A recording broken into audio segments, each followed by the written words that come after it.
Oras na para maging tapat sa pagbibigay ng serbisyo. Oras na Pilipinas. Pag-usapan natin. Alas 8 na ng umaga at nagpapatuloy po ang Oras na Pilipinas mula sa inyong FEBC Radio TV. Ngayong kaagap ay pag-usapan natin ano nga ba yung long-term solution para maging self-sufficient tayo sa bigas, hindi ba? Kasi sabi naman ito nga pagtatakda ng price ceiling sa ilang uri ng bigas pansamantala lang, para lang maagapayan yung ating mga kababayan at habang hinahabol din ng ating pamahalaan yung mga price manipulators, yung mga hoarders at saka mga smugglers ng bigas. Nasa linya po natin ngayon si Congressman Wilbert Lee ng Agri Party List para bigyan po tayo ng kanyang mga rekomendasyon para po sa magiging long-term solution dito po sa problema po natin sa supply at saka sa presyo po ng bigas sa bansa. Magandang umaga po, Congressman Wilbert. Magandang umaga, Heidi. Magandang umaga rin po sa ating pong mga nakikinig ngayong umaga. Magandang umaga po sa inyo lahat. Congressman, salamat po sa inyong panahon para sa DZAS. Hingin ko lang po muna, sir, yung inyo pong reaction dito po sa implementation ng price cap po sa bigas, particularly sa well-milled and regular milled rice po natin. Well, ito po ating price cap, gaya na sinasabi ko, lagi, ito po ay pansamantalang or stopgap measure po ng ating pamahalaan. Maganda po ito at patupad po ng ating Pangulo. Bagamat ito po ay napakaganda, pero kailangan po nito ay talagang closely ma-monitor po. I-monitor po na maigi ng ating pamahalaan po ito dahil ang isa pong kinatatakutan natin dito, baka lalo po mawala na supply sa merkado dahil po dito. Dahil meron po nagsasabi, ibang mga tindahan, ibang nagbebenta po ng bigas, magsasara na lang dahil po paano naman po nila daw ibebenta ng palugi po ito. Arestado ang isang guro. Ganyan po nangyari, natutuwa rin tayo dahil sinabi na rin ng ating Pangulo bago siya pumunta ng Indonesia na maglalaan ng 2 bilyon piso para naman po sa mga may bigas na magbebenta o magbebenta ng palugi. So, meron pong pondo na 2 billion po ang ating pamahalaan para po dito. Pero gaya na sinasabi ko, ito ay stopgap measure lang po. Kailangan po magkaroon po tayo ng long-term solution po dito. At ano po yung nakikita niyong pangmatagalan na solusyon dito po sa paulit-ulit, Congressman? Pabalik-balik po na problema po natin sa bigas. Opo. Gaya din sabi ko, yung short-term solution, ito po yung price cap or price control na ginawa nating Pangulo. Ang susunod po na dapat natin gawin dito, yung pong kaibigin o yung implementasyon po ng ating batas, yung pong Republic Act 845 o yung Anti-Agriculture Smuggling Law. Dapat po, ito po ay talaga pong paibigin at i-implement po ng mabuti at kinakailangan meron pong masampulan talaga. Kasi ayan po ang nangyayari, itong mga pagtaas na to dahil po ito sa mga nangyayaring smuggling at ito pong hoarder.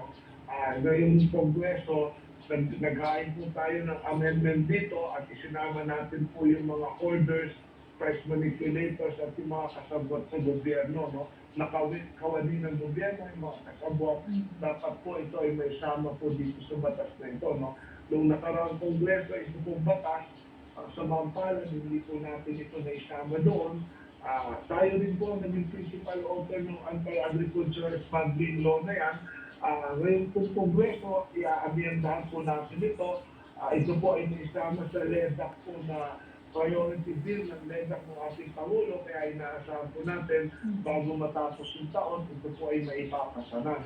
At ang long-term solution naman na sinasabi ko, ito po, naghain po tayo dito ng isang panukala noong nakaraang linggo. Ang tawag po natin dito yung House Bill 9020 o yung Cheaper Rice Act. Ang pangunahing layunin po nito, pinakabuod, bilhin po ng mas mataas na presyo o siguradong may kita ang magsasaka, bilhin po sa kanila ang palay na mas mataas na presyo at ibenta po ng mas mura sa merkado. Yan po yung pinakabuod po ng panukalan yan. Okay. Ang gobyerno po ang bibili ng mas mahal sa mga magsasaka. Tama po kayo, Heidi. Bibigyan po ito ng ating pamahalaan. Direkta na po sa mga magsasaka na mas mataas na presyo. Ibig sabihin, kung ang presyo sa merkado ay 19 to 20 pesos po ngayon per kilo, papatungan po ito ng ating pamahalaan. Ang nasa aking pong isipan, dapat po at least meron pong patong na 10 piso para po sigurado kung may kita ang ating magsasaka, no? So kung magkano man yung presyo sa merkado, meron pong karagdagang patong pag ang gobyerno po hindi pagkatapos, pag nabili na po ito ng ating gobyerno, hindi po natin po problemahin kung magkano man yung importasyon na dumating o kung saan po yan dumating, yung po mga paparating. Dahil ito po ay ating commitment sa WTO nang tayo po ay sumama dito, yung rice liberalization. So, pabayaan po natin ito dumating. Pag dumating man po ang ating bigas na importasyon na mas mura, wala pong problema dahil ito pong ating mga magsasaka ay nabili na po ng ating gobyerno na mas mahal naman po yung kanilang palay. At ito pong nabili pong palay ng ating gobyerno, pwede po itong ibenta rin ng ating gobyerno na mas mura, no? Palugi. Kung dumating naman po yung importasyon na mas mahal, lumalabas, ganun pa rin po ang mangyayari, ibenta pa rin ng mas mura ng ating gobyerno itong bigas po na hawak nila. So ang mangyayari po, winner po lahat dahil ang magsasaka, meron pong kita, ang ating pong mga consumer, makakabili po ng bigas na mas mura. Ang ating pamahalaan yun po yung equalizer at enabler. Okay. So yung mga traders, sir, doon sa panukala nyo, sa gobyerno na rin bibili? Tama po kayo, no? Tama po kayo. Ang layunin po nito, lahat po ng palay, ng lokal na produksyon, dapat pamahalaan na po ang bumili, no? Pwede rin po naman ibenta sa mga trader, pero dahil mas mahal po ang bili ng ating pamahalaan, mapipilitan po lahat sa ating pamahalaan po ito ibenta, no? Pag ganyan po ang nangyari, masiguradong may kita yung ating mga magsasaka. Ang dami pong problema yung ating pong nasolusyonan po dito, yung pong kinatatakutan natin na nagbebenta lamang ng lupa, ibebenta ng lupa, pagkatapos po natin ibigay yung lupa sa ating magsasaka, ay ibebenta lang nila pagkatapos po ng 10 taon, mawawala po yun dahil sino naman po ang magbebenta kung meron naman pong kinikita na, no? Yung pong dapat natin na wala nang gusto magiging magsasaka, mawawala rin po yun dahil po may kita na, may inganyo yung mga kabataan na pumasok sa pagsasaka. No? Yun naman po nga problema po natin sa importasyon, na paulit-ulit po, ang dami po mga smuggling and everything, mawawala po yan. No?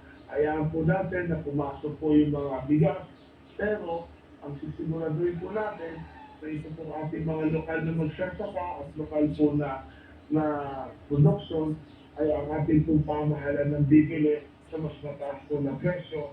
Sa pag ganyan po ang nangyari, sigurado naman po tataas din yung production natin. Kung alam po ninyo, ang ating pong production ngayon per hectare ay nasa average of 4.6 metric tons lang, no? Kumpara mo ito sa ibang bansa na nasa 8 to 10 metric tons, no? Siyempre, pag meron kang kita, lalo magsusumika po yung ating magsasaka na pataasin po yung production, no? Pag dumating yung araw na ang ating production ay sobra na po sa ating consumption, tayo na po ang mag-export ng bigas, no? Ang production kasi natin ngayon ay nasa 20 million metric tons. Pag naging bigas po ito, nasa mga 13 million metric tons. Ang consumption po natin, kada taon ay 16 million metric tons. Kaya po, nagkukulang po tayo ng 3 million metric tons taon-taon. Pwera pa po yung buffer stock na tinatawag natin at pwera pa po pag nagkaroon ng kalamidad. No? Ganyan po ang nangyayari.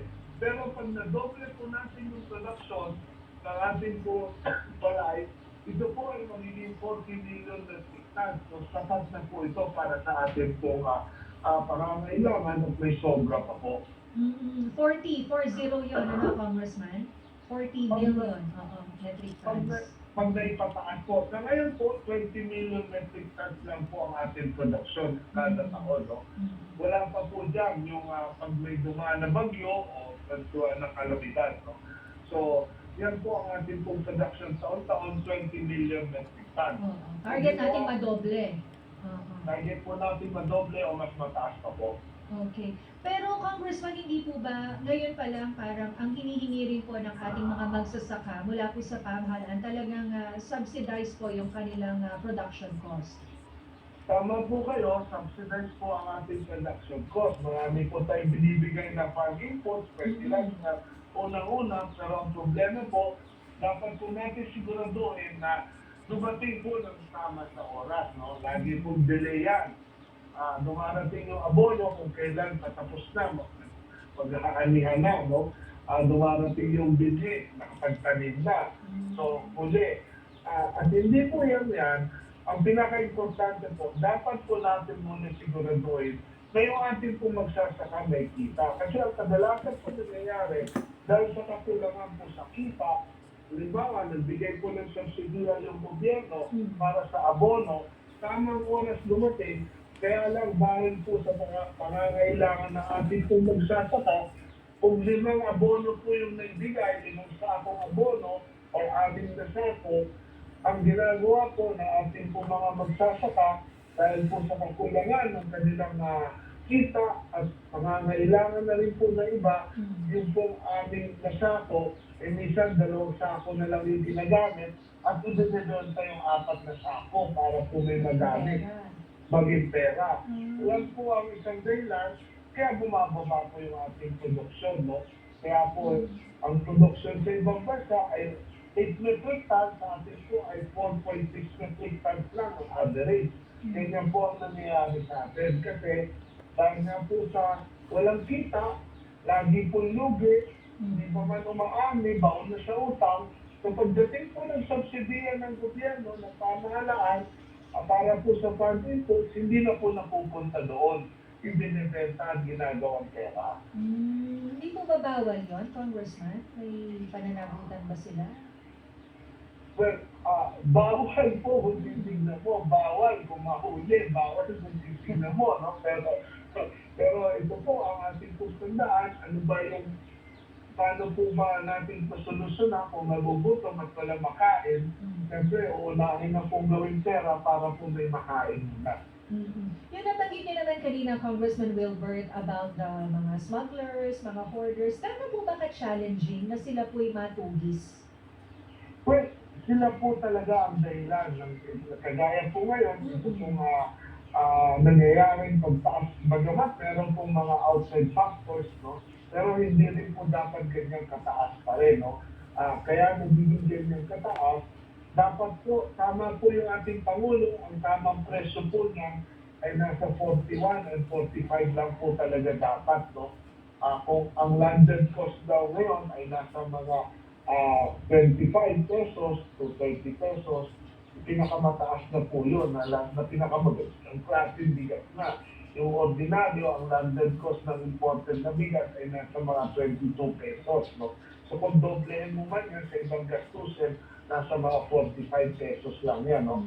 So yun po yung dapat talagang presyo dyan. Kaya lang po lalo tumataas dahil po sa mga nangyayaring hoarding, no? Orders. No? Kaya po ganun po, no? Tayo po ay natutuwa dahil yung ating pong BA at ating pong Bureau of Customs ay masigasig po na nag-inspection po sa bodega ng ating pong mga rice dealer, no, para makita kung meron po mga naka-imbak na bigas dyan at kung ito po ay legal o hindi. No? So ganyan po ang nangyayari. Kaya ito pong ating batas, dapat po ito bigyan talaga ng mas matinding pangil. Isinama po natin dito yung mga hoarders, price manipulators at yung mga pinaka-importante po na dapat maisama yung mga kasabwat po sa gobyerno. Kasi ito po yung nagiging dahilan dahil po sa kanila ay tandaan po natin pinafile na kaso tungkol po dito ay wala po nagmamaterialize, walang nagpo-prosper dahil po nawawala na lang yung ebidensya, mahina yung ebidensya dahil po dito sa mga kasabwat sa gobyerno. Okay. So ano po yung pinapanukala niyo, sir? Lakihan ba yung multa? Bigatan ba yung parusa sa kanila? Well, unang-una, ang ating pong amendment ay patungkol po dito sa mga holders. Sinama po natin ito, no? Dahil po itong batas, hindi po naisama itong holders, Mhm. price manipulators, tsaka yung kasabot na kawani ng gobyerno. No? Hindi po ito nakasama dito sa batas. No? Ito po unang-una ang ating pong amendment.